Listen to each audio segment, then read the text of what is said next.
అబ్బా ఈరోజు పచ్చిమిర్చి పెసరపప్పు చారు చేసుకుందాం. గడిసేపు నానబెట్టుకున్న పెసరపప్పు ఉడకబెట్టుకుందాం.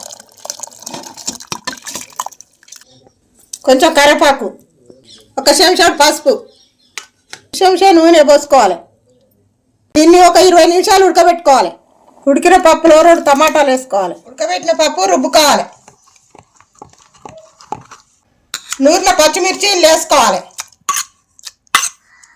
ఇది కొంచెం రుబ్బుకోవాలి. ఇందులోనే కొంచెం చింతపులుసు పోసుకోవాలి. ఒక 10 నిమిషాలు మరగనియాలి. పప్పు తాలింపు కోసం 2 చెంచాల నూనె, 3 మిరపకాయలు, ఆవాలు, జీలకర్ర, ఎల్లిపాయలు,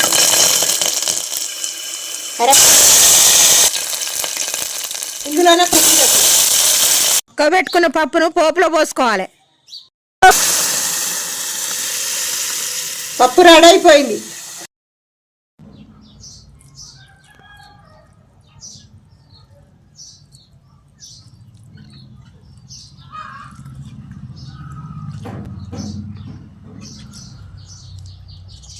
అబ్బా పప్పు మస్తుంది.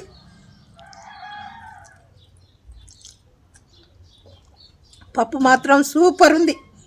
మీరు కూడా చేసుకొని ఎట్లుందో నాకు చెప్పురి. నెక్స్ట్ ఏం కావాలో చెప్పురి. మీ అమ్మమ్మ సపోర్ట్ చేయండి.